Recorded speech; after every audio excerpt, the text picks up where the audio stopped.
ఏపీలో petrol diesel కొరత తారాస్థాయికి చేరింది. అయితే చాలా విచిత్రంగా ఏంటంటే ఈ ఎఫెక్ట్ తెలంగాణ మీద పడ్డది. వాస్తవానికి తెలంగాణలో పెట్రోల్ బంకులకి ఏపీలో పెట్రోల్ బంకులకు ఎట్లాంటి సంబంధాలు ఉండవు, ఎవరి వ్యాపారాలు వాళ్ళే, ఎవరి లెక్కలు వాళ్ళే. కానీ ఏపీ ఎఫెక్ట్ తెలంగాణ మీద ఎట్లా పడుతుంది అంటే ఏమీ లేదు, ఉన్నది ఒకటి భయం. అయితే ఈ విషయం పక్కన పెడితే నిజంగా ఎందుకు భారతదేశంలో ఎక్కడా లేని పెట్రోల్ డీజిల్ కొరత ఏపీలోనే ఎందుకు వచ్చింది? ఎందుకు 4500కు పైగా బంకులు ఉంటే సగం బంకుల్లో నో స్టాక్ బోర్డులు కనిపిస్తుంది? నిజంగానే అక్కడ పెట్రోల్ డీజిల్ కొరత ఉందా లేదంటే భయమా? అసలు మొత్తం కథ ఏందో ఇప్పుడు ఒకసారి చూద్దాం. వీడియో పూర్తిగా చూడండి, సబ్స్క్రైబ్ చేసుకోవడం మర్చిపోవద్దు. ఫస్ట్ ఏపీ విషయానికి వస్తే ఆ రాష్ట్రంలో ఉన్న సగం బంకుల్లో పెట్రోల్ డీజిల్ కొరత ఏర్పడ్డది. దీనివల్ల జనం పెట్రోల్ బంకుల ముందు కిలోమీటర్ల కొద్ది బారులు తీరుతున్నారు. ఓన్లీ వెహికల్సే కాదు, డబ్బాలు క్యాన్లు పట్టుకొని కూడా పెట్రోల్ బంకుల ముందర నిలబడ్డారు. గవర్నమెంట్ రిపోర్ట్స్ ప్రకారం 4500 బంకులు ఉంటే అందులో 50% బంకుల్లో పెట్రోల్ డీజిల్ నో స్టాక్ బోర్డులు పెట్టేశారు.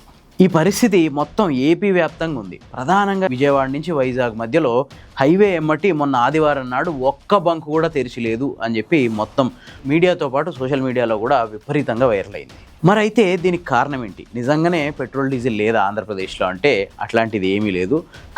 ఫస్ట్ కారణం ఏంటంటే దీనికి ఈ Indian oil corporation, Bharat petroleum corporation, అట్లాగే హిందుస్థాన్ పెట్రోలియం కార్పొరేషన్, ఇట్లాంటివన్నీ వీళ్ళు చేసిన ఒక చిన్న మిస్టేక్ వల్ల ఈ మొత్తం ఇంధన కొరత అనేది ఏర్పడ్డది. అదేంటంటే ఇప్పుడు ఏపీలో ప్రధానంగా కోతల సీజన్ నడుస్తుంది, పంట పొలాల కోతల సీజన్. ఇప్పుడు అక్కడ హార్వెస్టర్లు అట్లాగే ట్రాక్టర్లకు విపరీతమైన డిమాండ్. మనం ఒకసారి అబ్జర్వ్ చేస్తే విజయవాడ నుంచి వైజాగ్ వరకు కృష్ణా, తూర్పుగోదావరి, పశ్చిమ గోదావరి మొత్తం ఈ 3 జిల్లాలు విపరీతంగా వరి పండే జిల్లాలు. విపరీతంగా అక్కడ ఈ ట్రాక్టర్లకి హార్వెస్టర్లకి విపరీతంగా పని ఉంటుంది. అంతేకాదు రొయ్యల చెరువులకు కూడా ఇది పీక్ సీజను. విపరీతమైన ఎండల వల్ల రొయ్యల చెరువులలో నిరంతరం 24/7 ఈ ఫ్యాన్లను నడపాల్సి వస్తుంది ఆక్సిజన్ కోసం, రొయ్య పిల్లలు చచ్చిపోకుండా, చేప పిల్లలు చచ్చిపోకుండా. సో దీనికోసం ఏంటంటే విపరీతంగా డీజిల్ కన్జంప్షన్ మొదలైంది. దానికోసం వీళ్ళు ఏం చేసిరంటే ముందే ఏదైనా ఇబ్బంది రాకుండా ముందే విపరీతంగా డ్రమ్ములు, క్యాన్లు, పెద్ద పెద్ద కంటైనర్లల్లో తీసుకెళ్ళి నిలవబెట్టుకున్నారు. దీనికి తోడు కొన్ని రకాల పరిశ్రమలకు కూడా డీజిల్ అవసరం ఉంది. వాళ్ళు కూడా ముందు జాగ్రత్త చర్యతో, అంటే బెంగాల్లో ఎలక్షన్స్ అయిపోతున్నాయి, బెంగాల్లో ఎలక్షన్స్ అయిపోతే డీజిల్ రేటు, పెట్రోల్ రేటు 25 నుంచి 30 రూపాయల వరకు పెరిగే అవకాశం ఉంది. ఇట్లాంటి వార్తలు వైరల్ అవ్వడంతో ఇమ్మీడియట్గా విపరీతంగా డీజిల్ స్టోరేజ్ చేసుకున్నారు. దీనివల్ల ఏమైందంటే ఈ బంకులు వచ్చిన వాళ్ళకి వచ్చినట్టు కొట్టిపడేసినాయి. అయితే ఈ హిందుస్థాన్ పెట్రోలియం కానీ, భారత్ పెట్రోలియం కానీ, ఇండియన్ ఆయిల్ కార్పొరేషన్ కానీ వీళ్ళకి ఏంటంటే ఒక నిబంధన, రిటైల్ పెట్రోల్ బంకుల్లో సర్టెన్ అమౌంట్ మేము ఇంత మీకు సరఫరా చేస్తే ఇందులో ఇంతవరకు మాత్రమే మీరు కమర్షియల్గా అమ్ముకోవాలి. కమర్షియల్గా అంటే ఈ డ్రమ్ముల్లో, క్యాన్లలో వచ్చే వాళ్ళకి ఇంతవరకు మాత్రమే అమ్ముకోవాలి అని చెప్పి ఒక నిబంధన ఉంటుంది. ఆ నిబంధనని పాటించకుండా ఈ బంకులు విపరీతంగా డీజిల్ని కొట్టేసేసరికి వాళ్ళు ఏం చేశారంటే మేము పెట్టిన నిబంధనని వీళ్ళు కాదంటుర్రు, విపరీతంగా కమర్షియల్గా అమ్ముకుంటుర్రు రిటైల్ బంకుల్లో, సో కత్తెర పెట్టాలి దీనికి, అంటే వీళ్ళకి పంపే కోటాకి కత్తెర పెట్టాలి అని చెప్పి ఈ బంకులు ముందే డబ్బులు చెల్లించిన, డిపాజిట్లు చెల్లించిన ట్యాంకర్లను పంపడంలో నిర్లక్ష్యం చేస్తూ వచ్చినాయి. ఎందుకంటే బంకులు అక్రమంగా డీజిల్ అమ్ముకుంటున్నాయి అనే ఉద్దేశం వాళ్ళది. దాంతో తగ్గిస్తూ వచ్చినాయి. రీజన్ ఏంటంటే అక్రమంగా డీజిల్ అమ్ముకుంటుర్రు అనేది ఒకే ఒక రీజన్. దాంతో డిమాండ్ ఎక్కువైపోయింది, సరఫరా తగ్గిపోయింది, ఎక్కడికక్కడ బంకులు క్లోజ్ అయిపోయినాయి. ఇంకో దిక్కు ఆంధ్రప్రదేశ్ పౌర సరఫరాల సంస్థకు మాత్రం ఈ కార్పొరేషన్లన్నీ మేము సరిపోయినంత డీజిల్ని పంపిణీ చేస్తున్నాం అని చెప్పి రిపోర్ట్లు ఇస్తున్నాయి. దాన్నే నమ్ముకొని పౌర సరఫరాల శాఖ కూడా పెద్దగా పట్టించుకోలేదు. దాంతో 2-3 రోజుల్లోనే ఇది తీవ్రం అయిపోయింది పెట్రోల్ డీజిల్ కొరత. ఇక రెండో కారణం ఇందాకనే చెప్పుకున్నాం, ఎలక్షన్స్ అయిపోతాయి. ఇప్పుడు దేశంలో 3-4 రాష్ట్రాల్లో ఎలక్షన్స్ అయిపోతున్నాయి కదా. ఈ హార్ముజ్ జలసంధి మూసివేత, ఇరాన్ అమెరికా వారు, ఈ నేపథ్యంలో ఇన్ని రోజులు కావాలనే గవర్నమెంట్ ఆ నష్టాన్ని భరిస్తూ వచ్చింది. ఈ ఎలక్షన్స్ అయిపోగానే ఒక్కసారిగా రేట్లు పెంచేస్తుంది. ఆల్మోస్ట్ 25 to 30 రూపీస్ వరకు ఈ పెట్రోలు అట్లాగే డీజిల్ రేట్లు పెరుగుతాయి.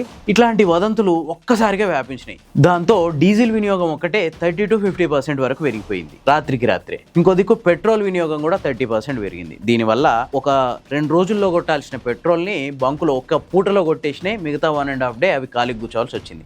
ఎందుకంటే అది అయిపోతే కానీ, వీళ్ళ కోట అయిపోతే కానీ మళ్ళీ ఆయిల్ కంపెనీ నుంచి ఏ పెట్రోల్ కానీ డీజిల్ కానీ రాదు. సో ఇదే ఇంధన కొరతకు ప్రధానమైన కారణం. మొత్తానికి కొన్ని భయాలు, కొన్ని పుకార్లు, కొన్ని అవసరాలు ఇవన్నీ కలిపి ఆంధ్రప్రదేశ్లో ఇంధన కొరతను విపరీతంగా పెంచేసినాయి. ఇక తెలంగాణ విషయానికి వద్దాం. తెలంగాణలో ప్రధానంగా ఖమ్మం జిల్లాలో కూడా ఇదే పరిస్థితి నెలకొన్నది. అట్లాగే హైదరాబాద్లో కూడా Banjara hills, jubilee hills, Quthbullapur, L B Nagar ఇట్లాంటి ఏరియాల్లో ఏదైతే హైవేల వెంట ఉండే బంకులు ఉంటాయి కదా ప్రధానంగా, వీటిలలో కూడా ఇదే పరిస్థితి. కిలోమీటర్ల కొద్ది క్యూలు, అట్లాగే నో స్టాక్ బోర్డులు.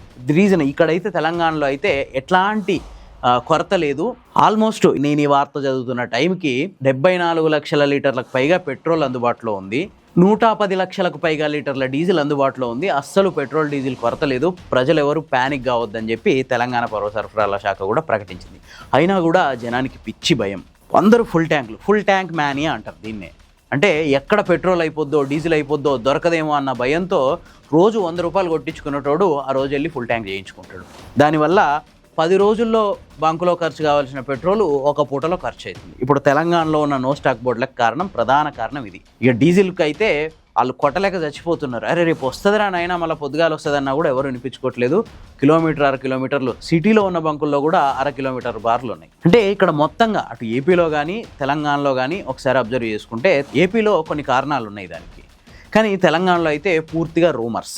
ఈ వీడియోలు చూసి జనం ఒక్కసారి బంకుల మీదకి పోటెత్తడం వల్ల వచ్చిన నో స్టాక్ బోర్డులే తప్ప ఇవి వాస్తవమైన ఇంధన కొరత అయితే లేదు. అంతేకాదు కేంద్ర ప్రభుత్వం కూడా చాలా స్పష్టంగా చెప్పింది, పెట్రోల్ డీజిల్ ధరలు పెంచే ప్రతిపాదన ఇది ఇప్పట్లో లేదు. అంతేకాదు పెట్రోలు డీజిల్ స్టాక్స్ కూడా చాలా ఉన్నాయి, ప్రజలు ఆందోళన చెందే పరిస్థితుల్లో అయితే ఇప్పుడు మనం లేము అని చెప్పి కేంద్ర ప్రభుత్వం కూడా చాలా క్లియర్గా చెప్పింది. ఏపీలో కూడా అక్కడి గవర్నమెంట్ కలెక్టర్ను పరుగుల పెట్టిస్తుంది. ఇది క్రైసిస్ కాదు, కొన్ని పుకార్ల వల్ల వచ్చిన ఈ క్రైసిస్ని ఆపడానికి అక్కడ ఉన్న గవర్నమెంట్ కూడా చాలా తీవ్రంగా కృషి చేస్తుంది. ఈ మొత్తం సంక్షోభం మనకు ఒకే ఒక విషయం చెప్తుంది, అదేంటంటే కొన్నిసార్లు అసలు కొరత కంటే భయం వల్ల వచ్చే కొరతే ఎక్కువైతుంది. గతంలో కేసీఆర్ ఒక మీటింగ్లో చెప్పాడు, ఒక ఊర్లకి ఒక మహమ్మారి వస్తే ఆ మహమ్మారి వల్ల 50 మంది చచ్చిపోయారంట. ఒక మంత్రగాడు వచ్చి ఆ మహమ్మారిని జుట్టు పట్టుకొని ఎందుకే 50 మందిని చంపినావు అంటే, నీ కాల్మొక్త బాంచని నేను 4గురినే చంపినా, మిగతా 46 మంది నా భయానికి చచ్చిపోయారు. సేమ్ ఇప్పుడు పరిస్థితి కూడా అట్లనే ఉంది.